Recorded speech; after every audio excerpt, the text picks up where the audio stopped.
Good morning again. My name is Jody. I'm a ThyCa volunteer, and Matt and I are here today to facilitate this session, which is called The Many Mutations of Papillary Thyroid Cancer and Why They Need to Be Identified with Dr. Sherman. Again, this is session 302. So a little bit about Dr. Sherman. He is an oncologist at Memorial Sloan Kettering Cancer Center in New York, New York. Dr. Sherman received his medical training at Columbia University College of Physicians and Surgeons and did his residencies at New York University Bellevue Medical Center. After a fellowship at the Memorial Sloan Kettering Cancer Center, he joined the Head and Neck Oncology Service, where he specializes in thyroid cancer and head and neck cancers. And much of his research focuses on targeted therapy in the treatment of thyroid cancers. He's board certified in internal medicine and medical oncology. And finally, he is a ThyCa medical advisor. So very, very pleased to turn it over to you, Dr. Sherman. Thank you very much. And thank you for inviting me to speak today. So I'm going to talk about the many targets of papillary thyroid cancer. And I just want to really sort of emphasize that when I talk about this, it's not like trying to hit this little yellow target. There are a lot of targets in papillary thyroid cancer that we have something to be able to use against. And it's really almost like just trying to hit into this whole black, blue, red, and yellow target. And it's sort of why it's important that we actually look for these different mutations. These are my disclosures. When we're talking about today, when we talk about thyroid cancer in general, we could talk either about follicular cell thyroid cancers or C-cell thyroid cancers. C-cell thyroid cancers are medullary thyroid cancers. And then there are targets definitely important for medullary, but my talk today is more going to focus on the follicular cell and really on papillary specifically. I will actually mention a few things both about medullary and anaplastic during my talk, but that's really just not going to be the focus today. I know this seems like a big list I just put up on the screen, looking at, why do we need molecular testing in the first place? But part of it is that there are a lot of these targets seen in papillary thyroid cancers, in follicular thyroid cancers, anaplastic, and medullary. When we get even a little bit more focused, we can even see that a lot of these are actually have FDA-approved agents. So this is not all investigational. These are things that we actually have drugs that the FDA has already said these are approved that we can use for a lot of these targets out there. Even with that, BRAF V600 in papillary thyroid cancer, we're going to talk about towards the end, is something that while we might not have an FDA-approved drug for, we have compendium-approved drugs and more than enough studies to really say we can target this effectively. And this is definitely something we should be able to hit. So let's start the talk. When we talk about papillary thyroid cancers, it is actually the largest amount or the largest piece of the pie for thyroid cancer. So this is not something that's at all uncommon. And we know that the numbers have actually gone up quite a bit over the last 20 years, from 18,000 cases in 2000 to now to the point where it's actually the 5th most common cancer in women. And with this, a lot of research has been done in papillary thyroid cancer and these targets over the last decade and a half. So what we've done in advancing in this disease over the last 20 years has really been quite impressive. Let's first start with standard therapies. So I know these might be think about as target therapies, ones that target the VEGF receptor, but this is really more generic. And, this is used for all papillary thyroid cancers. And I'm going to go through this much more quickly because this is not really the main focus of the talk at all. And these are things that I think a lot of us are in the audience probably have even know completely about together. And, the two big ones out there for first-line treatment are sorafenib and lenvatinib, both based on two different phase 3 studies against placebo, both showing response rates, lenvatinib being a lot more impressive than what you see in sorafenib. And a progression-free survival, and that's always I want to push out. Progression-free survival is not overall survival. This is basically how long these work on average. Half the time it works less, but half the time it does work more. And we do have people who are both on sorafenib or lenvatinib for many, many years.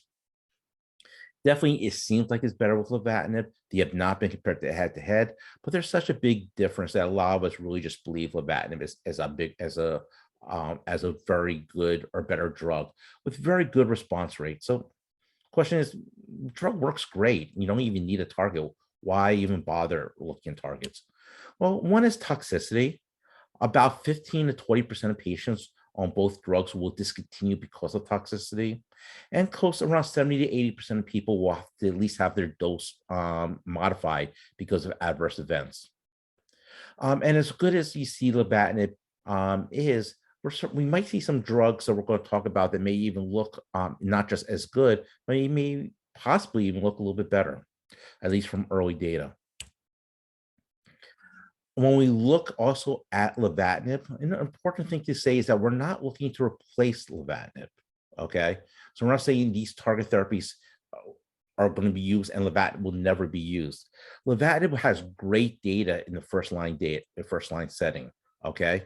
And because looks so good, the question is just why don't we just go ahead and use it?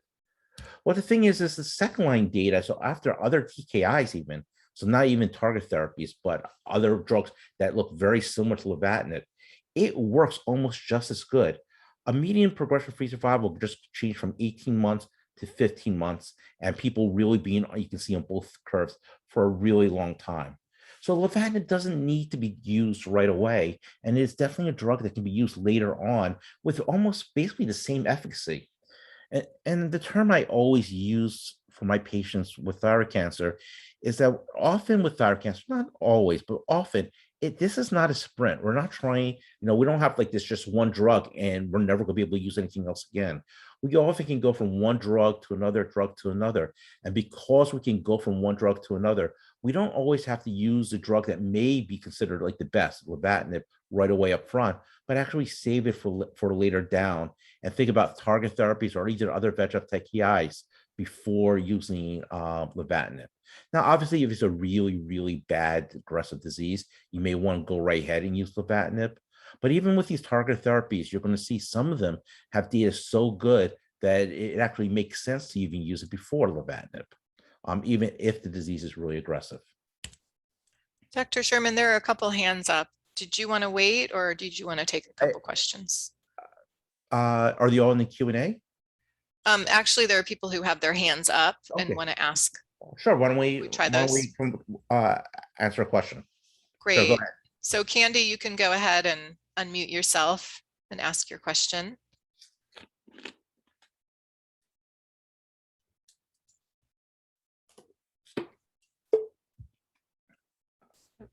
I don't hear. Yeah, I'm not sure if,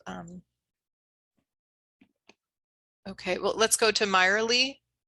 Myrely, would you like to unmute yourself and ask your question? Then we'll go back to Candy.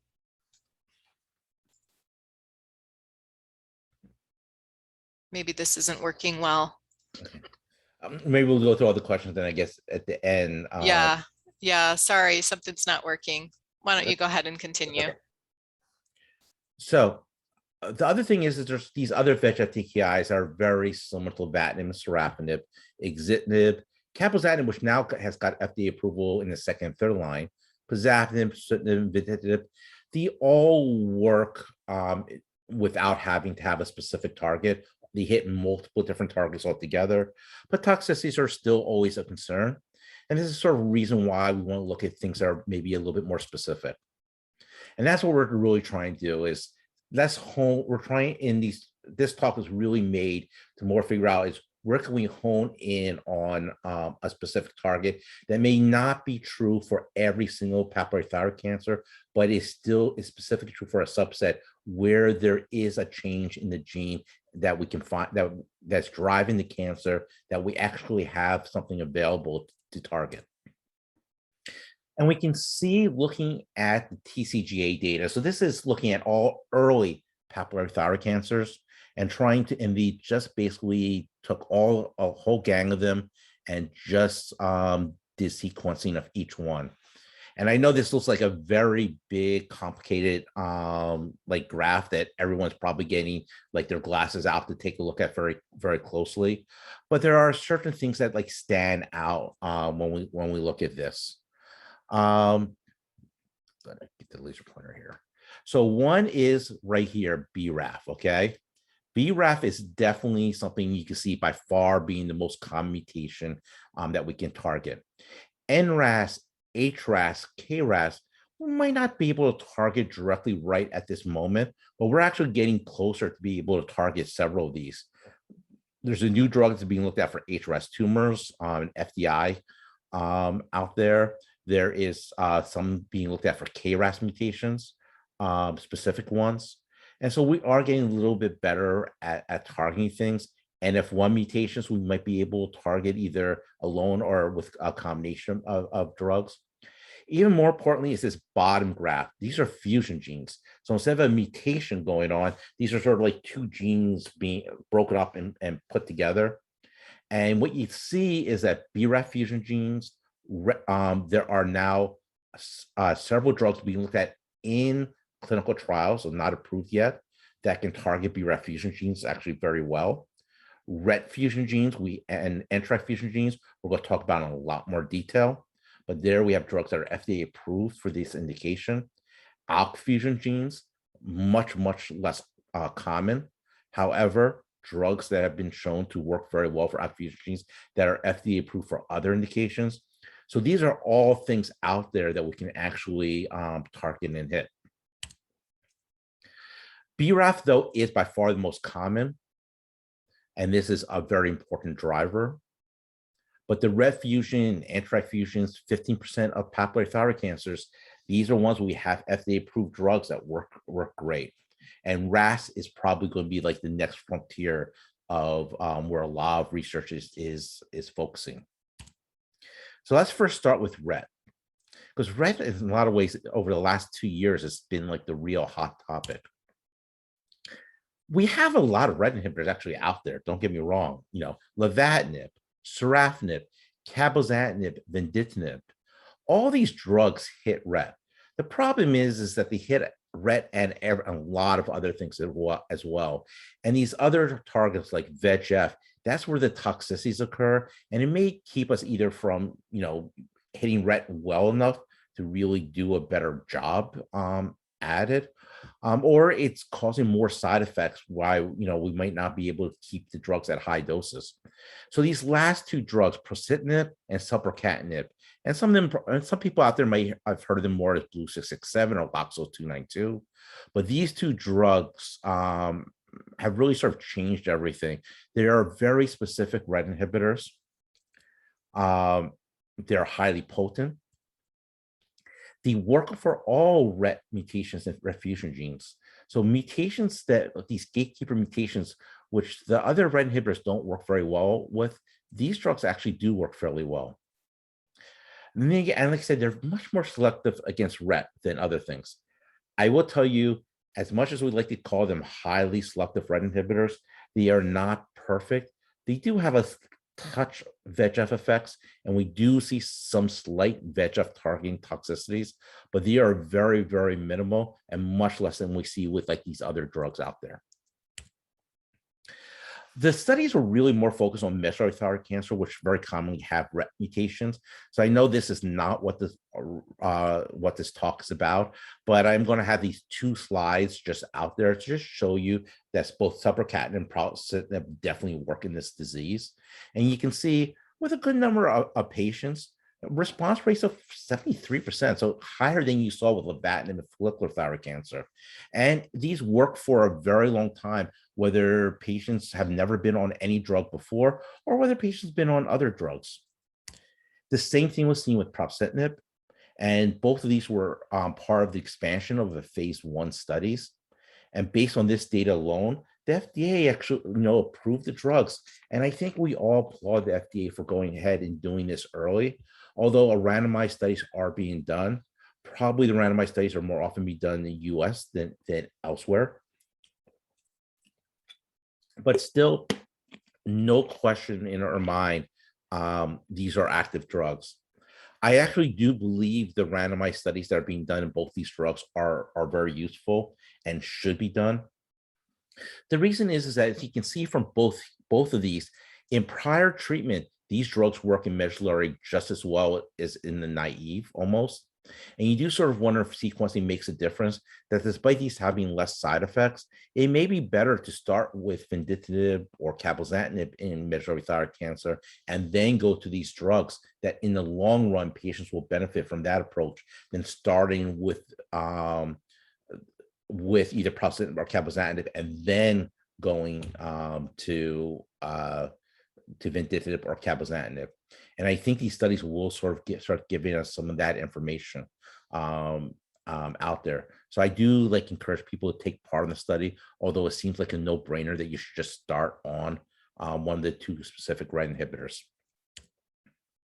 But really, this talks more on papillary thyroid cancers, and these are much less common in the RIA refractory setting. You see them early on much more commonly, but in a refractory setting, you don't see it anywhere near as often. But you do see it. You can see this is a very small number of patients, but response rates of 91%, really, and working for a pretty long period of time. I think you can see right away, this makes, percent of there's no question. This is an active. This is more impressive than you see with Lenvatinib. When you look at Selpercatinib, it's the same thing. Small number of people. This included some anaplastics, 2 anaplastics, one who did fantastic.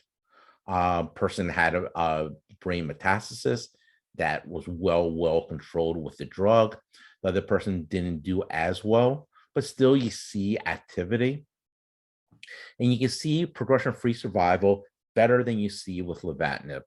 Does this mean this is a better drug than Lenvatinib?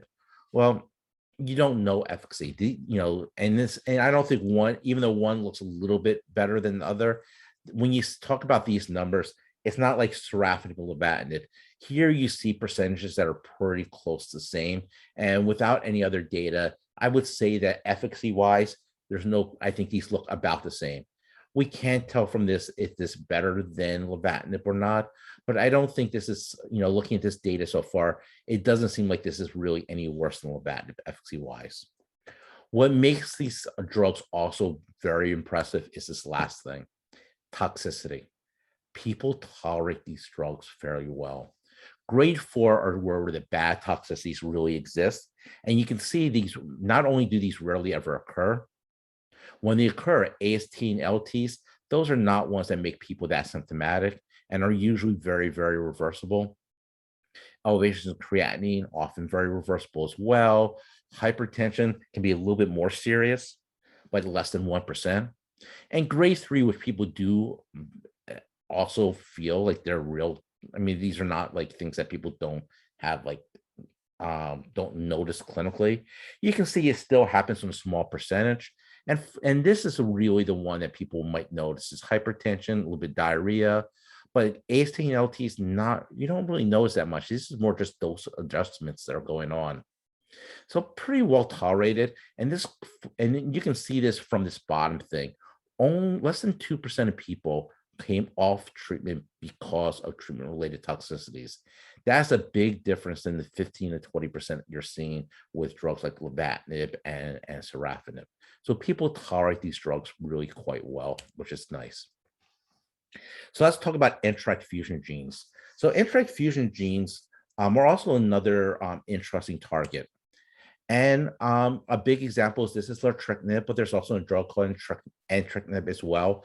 Larotrectinib, I think there's been a little bit more data in thyroid cancer, so I'm going to present that data a little bit more. These have been approved for all tumors with NTRK fusion genes, so it's not just thyroid cancer. But it shows that this was something that can work for any tumor that has that fusion gene that exists, and it is FDA approved. They just presented some data at ATA just a few, I think in the last 1 to 2 months, in a bigger population of thyroid cancer patients. And what you see in the differentiated group, so this is follicular cell, only 21 patients, response rates 86%. So we're seeing activity that looks similar to or better than we see with lenvatinib. In anaplastic, it didn't look as good, but still pretty good, better than often seen anaplastic at 29%. I would tell you from my own experience at Memorial, where we don't have a lot, but actually here you only see 7 patients. So we do have not far below that number that we've treated off study and some of them on study.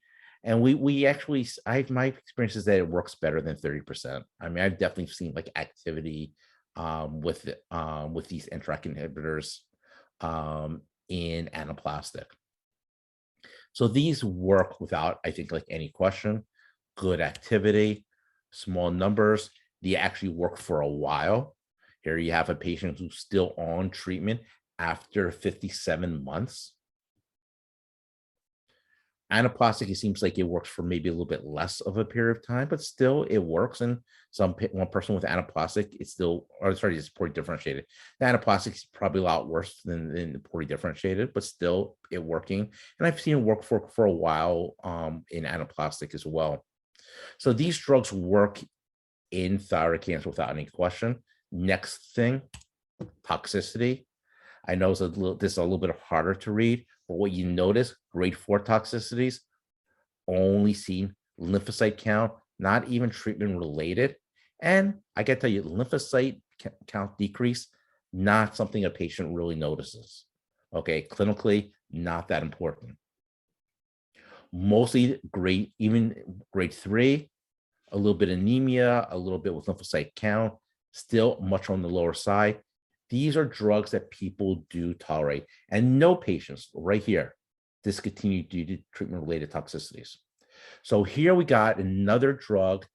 Anti-fusion genes are not common, but when you do have them, it works, and it seems to work with very minimal toxicity compared to many of the things that we have out there otherwise.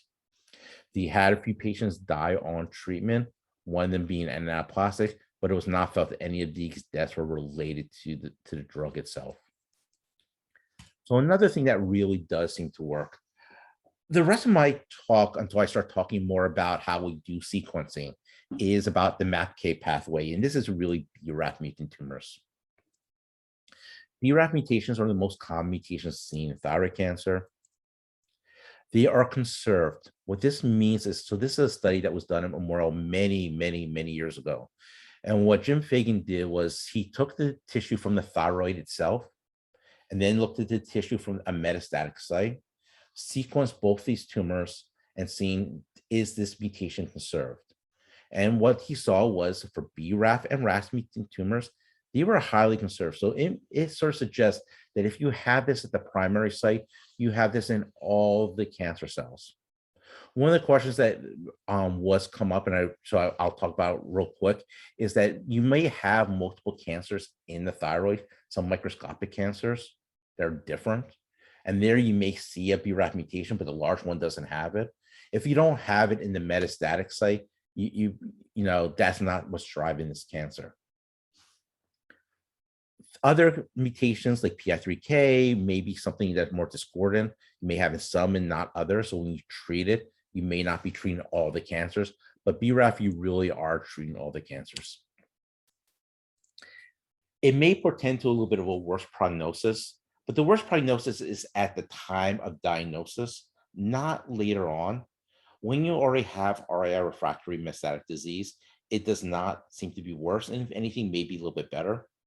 It does increase the risk of RAI refractoriness, and a lot of research has been going on trying to target BRAF mutations to make the tumor more sensitive radioactive iodine.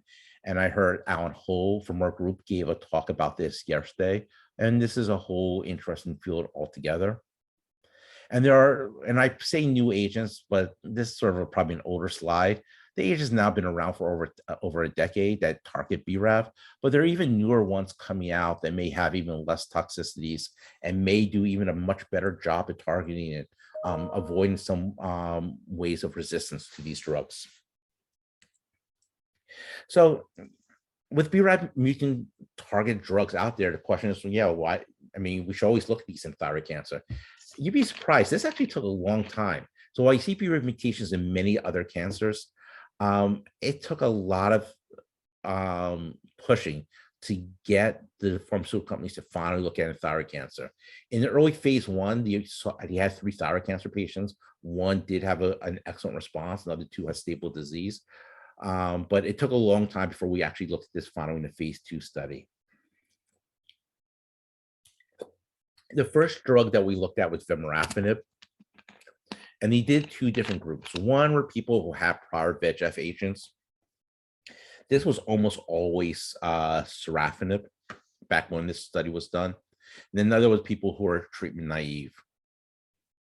At least the theory was that if you're going to be on a BRAF inhibitor, it really doesn't make a difference whether you're on a prior VEGF agent or not, it would still work. And one interesting that came out of this are 2 things. One, no question, it does work. The 39% response rate that was seen with the VEGFR in the naive population is a pretty high group, especially with drugs that in general are not that bad to tolerate, although they do have their toxicities. And it worked for a fairly good time, 63.6 weeks, maybe a little bit better than you see with Sorafenib, maybe not as good as what you see with Lenvatinib, but it does definitely work. What's interesting is that in the pre-treated population, that number of partial response goes down to 27%, and the median time on treatment goes down to 27 weeks. So you see it work a little bit less in the second and third line, and that's probably something that has not been focused as well. And there is about to finally be a randomized study starting, and it's going to be in the second line setting, and you do wonder if that's the appropriate part. That and this is something that is definitely debatable, but I would almost argue that right now, if you're going to start a BRAF inhibitor, you may want to think about it more in the first line, where it's more effective. Although there may be some data of ways of doing this in the second line that will be very effective that have not yet come out. So targeting BRAF seems like something that definitely is worthwhile thinking about. But why not also target MEK? So MEK is along the same pathway. And what you can say is, well, if we could target both things on this pathway, not just the mutation, but the pathway afterwards, we could do a much better job inhibiting this MAPK pathway. And this is what drives a lot of thyroid cancers. There is some escape along this other pathway, PI3K and mTOR, but this is sort of the main driver. This is what makes the tumors survive longer, or keep them from killing, makes them spread to other parts of the body. And I'll tell you, in every other cancer out there that has a BRAF mutation, if you target both BRAF and MEK, you do a much, much better job. You lead to higher response rates, you lead to higher progression-free survival, and you even lead to higher overall survival. So this targeting both things makes sense and has been proven to work in tumors like melanoma and lung cancer and colon cancer. So we should be looking at this in thyroid cancer. And Manisha Shah from Ohio State said, yeah, we're definitely should do this. So she actually started a very small randomized, what we call phase 2 study. So not high enough numbers to really say it for sure, but enough numbers to really look at this hypothesis. And people either received Dafranib, which is a BRAF inhibitor by itself, or received Dafranib with Trametinib being a MEK inhibitor. It did allow that if you got the BRAF inhibitor by itself at crossover, you went to both drugs. And I want to focus that it also allowed up to 3 prior TKIs. So some of these people were treatment naive, and some of these people were heavily pretreated. The data she presented so far is back from 2017. The study has not yet been published. As far as I know, there's been no official update, although there's been some always discussions with Manisha and small presentations that she did privately. And we are supposed to get this year the final manuscript, and the final manuscript will answer a lot of questions I'm going to bring up. This is going to be one of the more important studies out there. But from what we know right now that's officially out, when you look at using either the BRAF inhibitor by itself or BRAF and MEK together, the response rates are no different. If anything, it's slow. It did favor slightly the BRAF inhibitor by itself. She included a definition where she allowed some minor responses, and that made things a little bit more equal. But this is not the way we typically look at cancer studies, and it's not how we've looked at any other study before. So if we're going to compare apples to apples, the response rate very similar to what you saw with Vemurafenib and with the Adherence, a little bit worse with the MEK. The one thing is that when you look at progression-free survival, now you're starting to see maybe a little bit more things that favor the Trametinib, but still not significantly different. The median duration of response, though, is favoring the BRAF inhibitor by itself, really suggesting that how long these drugs work probably looks the exact same when you got BRAF by itself or BRAF and MEK. So based on this study, differentiated follicular cell papillary thyroid cancer should only receive a BRAF inhibitor. It doesn't make sense to add the MEK inhibitor to the BRAF inhibitor. What we do not know is what happens if you could give the BRAF and MEK after progression on a BRAF inhibitor. Does that work?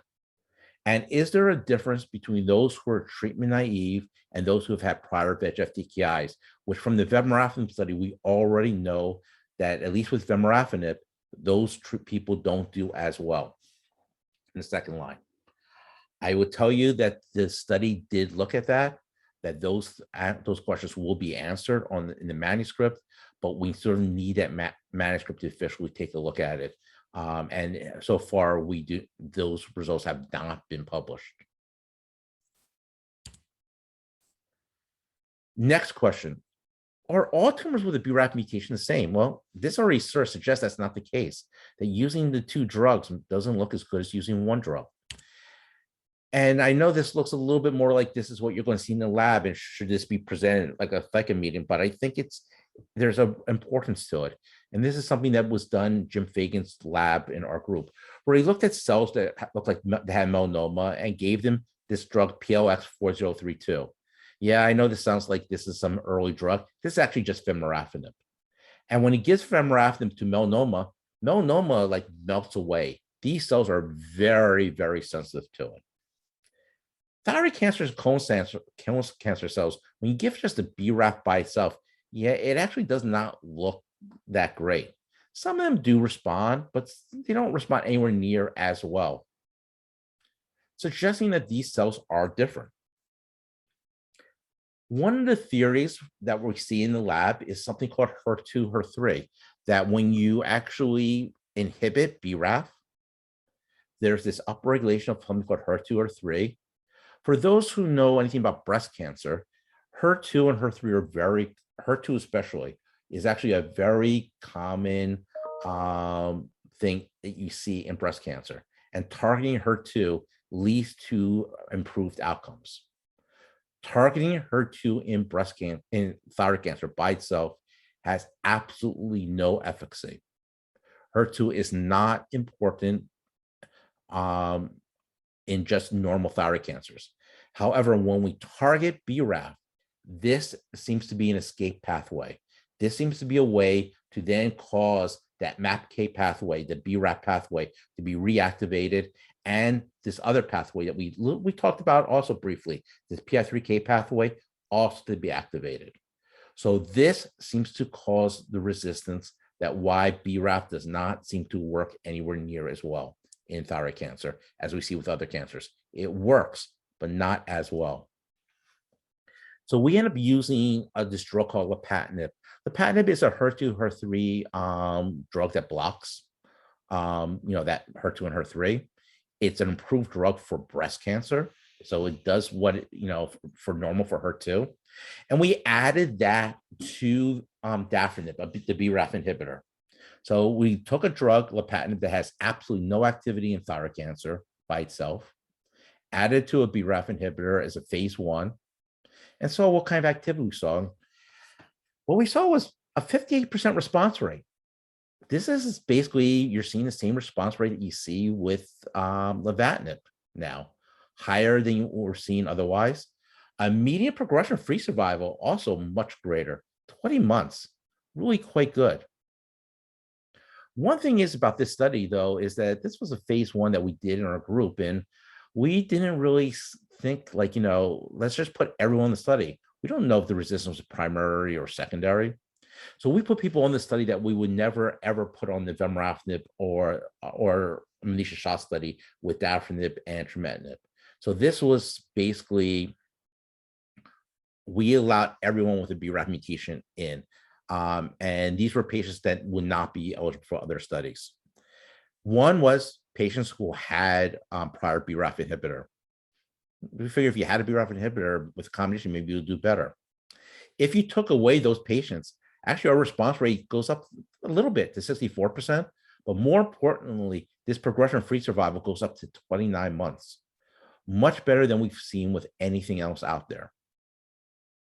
We allowed brain metastasis on the study too, untreated brain metastasis, which were not allowed in other studies.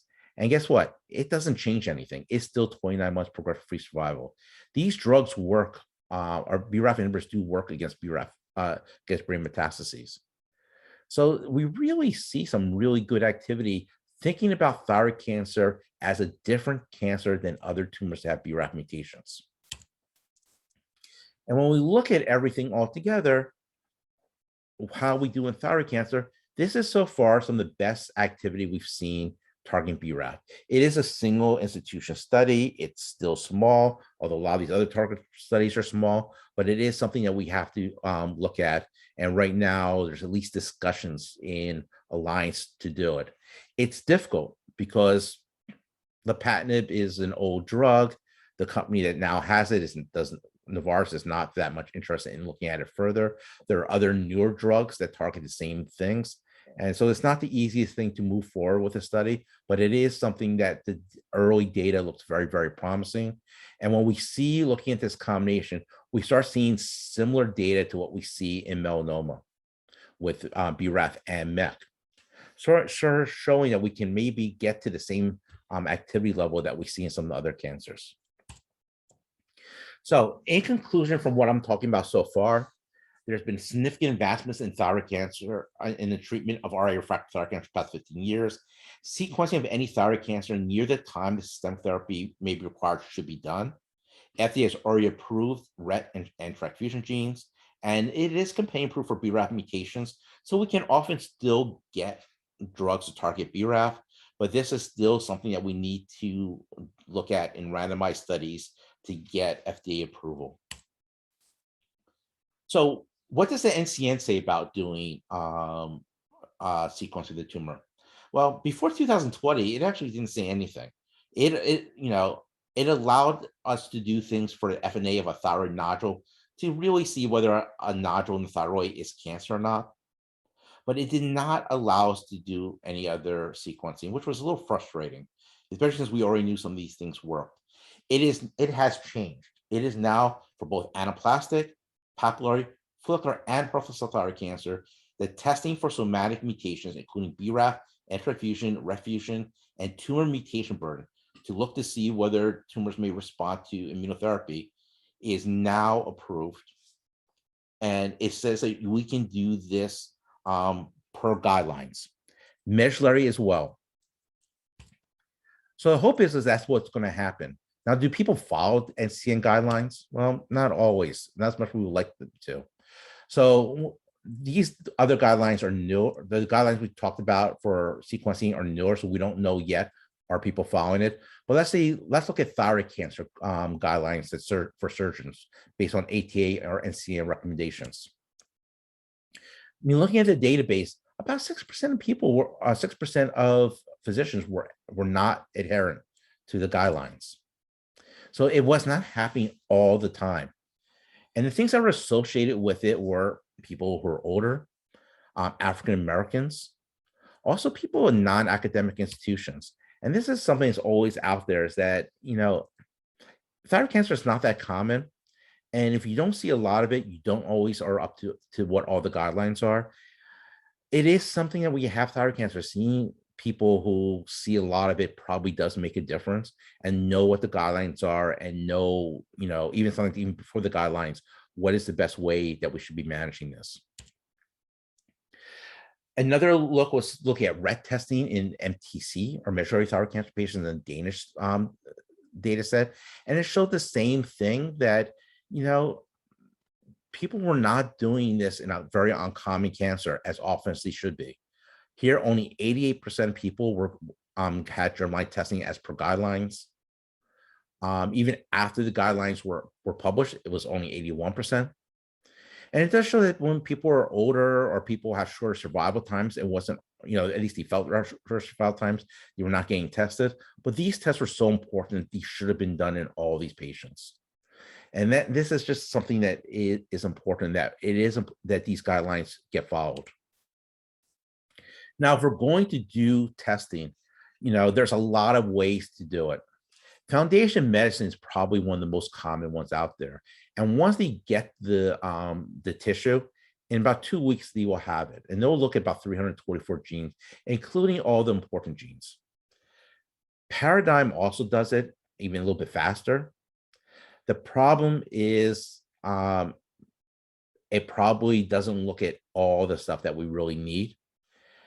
We have one at Memorial. It takes about 4 weeks, so a lot longer, but it looks at a lot more genes, and it looks at every single gene that we really think is important for thyroid cancer, with some exceptions, and that's the fusion genes. And that we can do in about 2 weeks. There are also ways to do IHC and PCR. These are ways to look at specific genes, and you can get the answers very, very quickly, which is great when you need, like if there's a certain mutation that you need to know the answer to right away. The problem is it only looks at specific mutations, not all of them that are important. And a lot of times what we've seen on the outside is that people will order only for specific tests, but not all the ones, and they'll miss the ones that we really do need. Liquid biopsies are another way for us to tell what's going on. And that's when we actually take blood from someone, not use the tissue. And, you can see why that is very attractive. You don't have to get tissue from the outside. You don't have to put someone through another biopsy. And you can send it and see whether you get results. And the advantage is that in some studies, there's very high concordance. It does have actually a pretty good rapid turnaround time. You may actually get these results in just a few days or a week. And because you're just doing a blood test, the sample's ready. The disadvantage is you can't access some of these non-DNA biomarkers. There is an increased cost if you're going to be doing this along with the testing of the tumor. So now you're paying a lot more to have it done. And the thing is, does this really work well in thyroid cancer? The MD Anderson group has been doing this for looking for BRAF mutations in anaplastic, and they've reported very good sensitivity to this type of approach. We know it's specific, but sensitive is what we really want to know. And these say it definitely seems to work for anaplastic. But I could tell you in papillary, I've not seen good sensitivity, and I've seen a lot of times where this test was done, said it was negative, and the results came back, and yeah, there was a mutation that exists.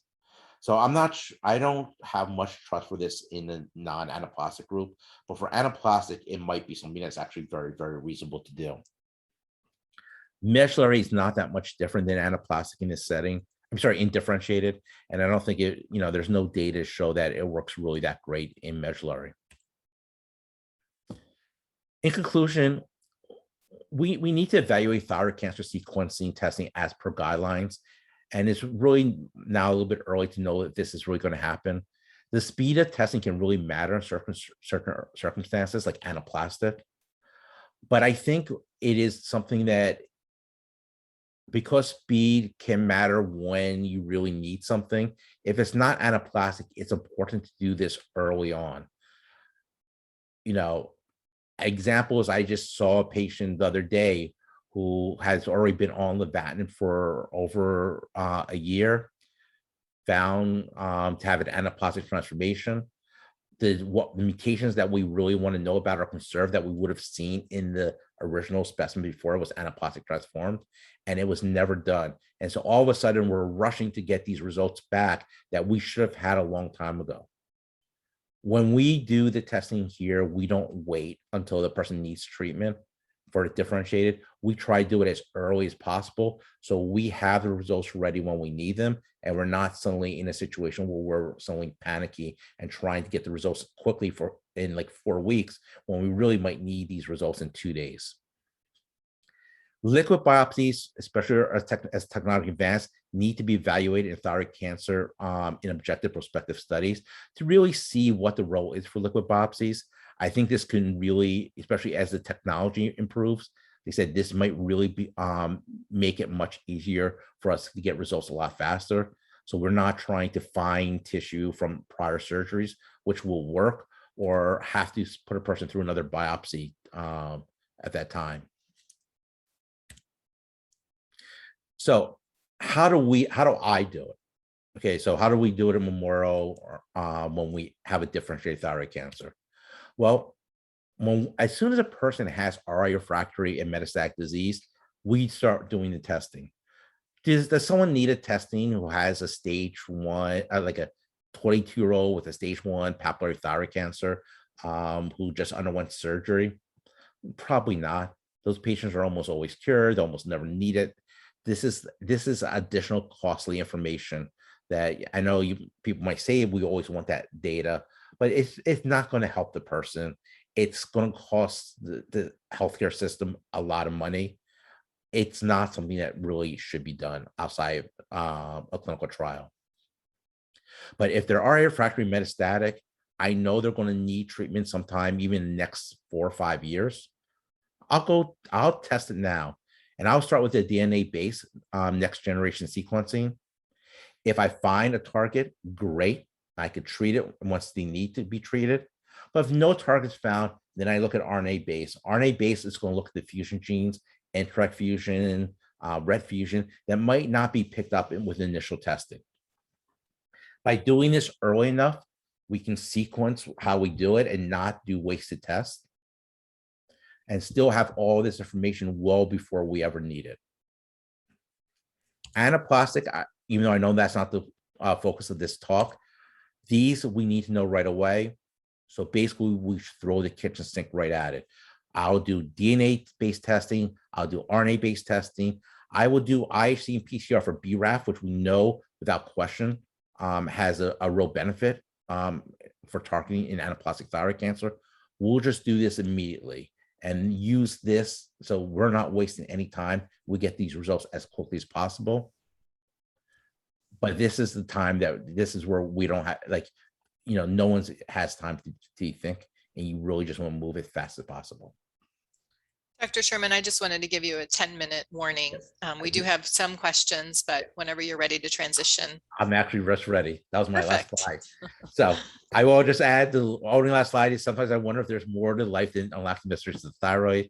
Thyroid cancer is a very interesting cancer. It has these targets. There are targets still that exist that we probably could target even better. But it is unbelievably important that we do sequencing of tumors. And my opinion, that as soon as someone's RI refractory metastatic, that we think there's a decent chance that they're going to need systemic therapy, we should already be looking at it, because these drugs really do look like both effective with less toxicities. So how best should I just go through the Q&A answer? I think Matt is going to help with some of the questions, but yeah, if you're looking at it, that's probably a good thing also. Thank you for all this great information, and yep, we'll try to get to as many questions as we can. Matt, did you want to go ahead and? Yes, there we go. Is there a way to check for mutations years after a total thyroidectomy? Yes. Sorry. I'm not sure why I just did wrong. So the mutations we're looking for are conserved. Um, sorry, I'm not sure what I just did. I'm sure I just did something wrong.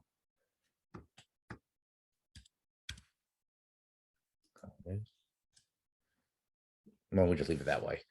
Yes, so these are conserved mutations. So they'll be everywhere. And so the original thyroid cancer specimen will have those mutations. So we often will go back to the original tissue and use it. Now, it's a problem in a few cases. The problem is that if the thyroid cancer is something that can recur 20, 30 years later. So if you had a thyroidectomy back in like 1980, and I've had people, that's when they had a thyroidectomy, we can't always find the specimen.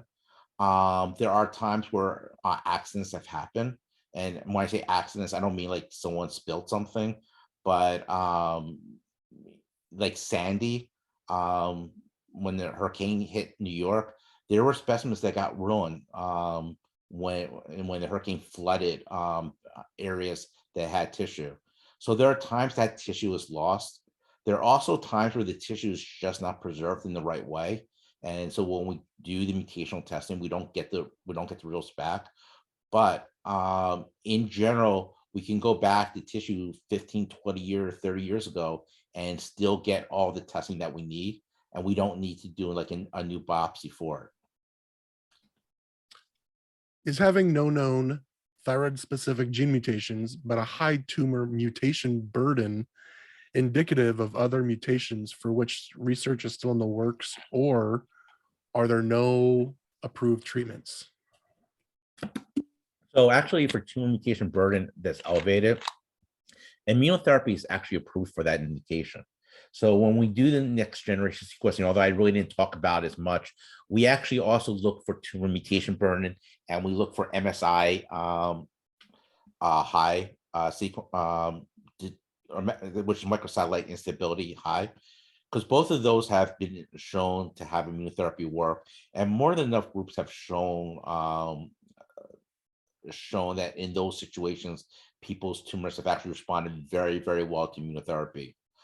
My experience has been not as good in those cases for thyroid cancer, that using immunotherapy just by itself, I've seen like great results, but I have seen great results using immunotherapy combinations.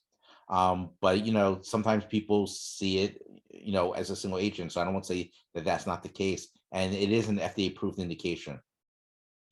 I will also though say that if you have, especially if it's a papillary thyroid cancer, and you don't have a targeted therapy seeing just a high tumor mutation burden, it probably is worthwhile rechecking with fresh tissue. I've had a few times where a person with a papillary thyroid cancer, we did not find like any real driver mutations, and when we later on got fresh tissue, we checked again and we found something. And it is important to make sure that everything was really tested. So if you did not do an RNA, like you did it at a place that was not doing anti-fusion genes very well, and for a long time, like the DNA, even now, our normal impact testing does not check for anti-fusion that great. You have to do something RNA based, something called Archer. Then that should be done to just see if there's something else that might be found. Would patients diagnosed with BRAF on initial FNA have to worry about targeted therapies or REI resistance if they're not diagnosed with metastatic disease yet? No. So, well, in general, I would say no. So there are a lot of tumors with BRAF mutations that actually end up being sensitive to radioactive iodine. So it's not as black and white as we think. And there's a lot of work that Jim Fagan's group has done where they're able to show this group of BRAF mutant tumors that act almost like super sensitive to radioactive iodine. It probably does lead to a little bit of higher chance that you're going to be refractory, but it's just a smaller chance with it. And so if you have like an early disease, I usually would just treat with just RAI by itself, and I wouldn't be driven just by the fact that the mutation existed.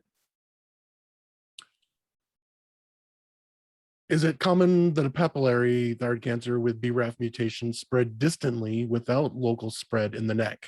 Should they get a PET scan or radioiodine scan? They're basically should be treated almost like we do, or sorry, followed just like we do otherwise. I don't find a higher incidence with BRAF tumors spreading before local recurrence.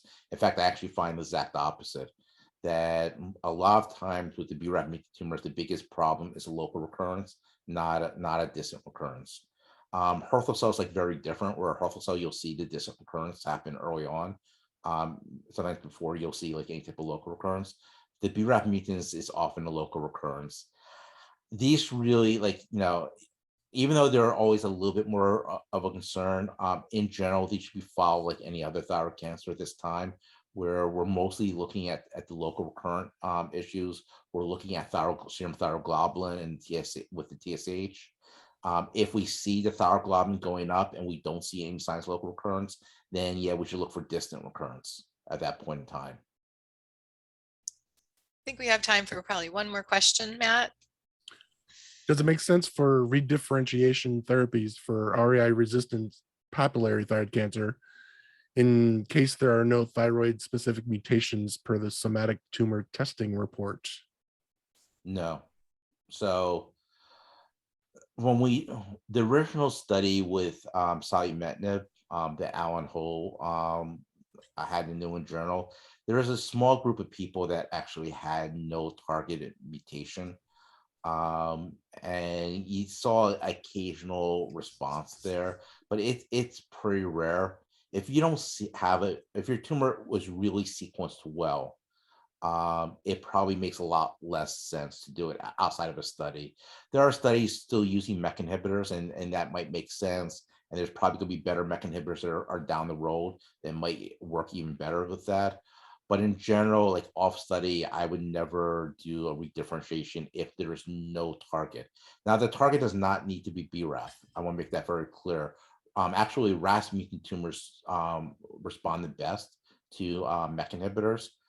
But there is some suggestion that we may see redifferentiation with other targets as well that these are things that still need to be studied, but need to be studied. RET fusion genes using the specific RET inhibitors, NTRK inhibitors for NTRK fusion genes. I've had one person with an ALK fusion gene that responded very well with RA redifferentiation to an ALK inhibitor, and BRAF, of course, and BRAF fusion genes. But if none of those genes existed off study, I would never try rediff.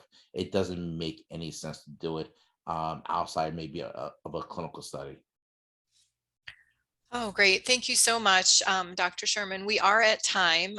We just want to let you know how much we appreciate the time that you've given us and your long-term commitment to working with ThyCa.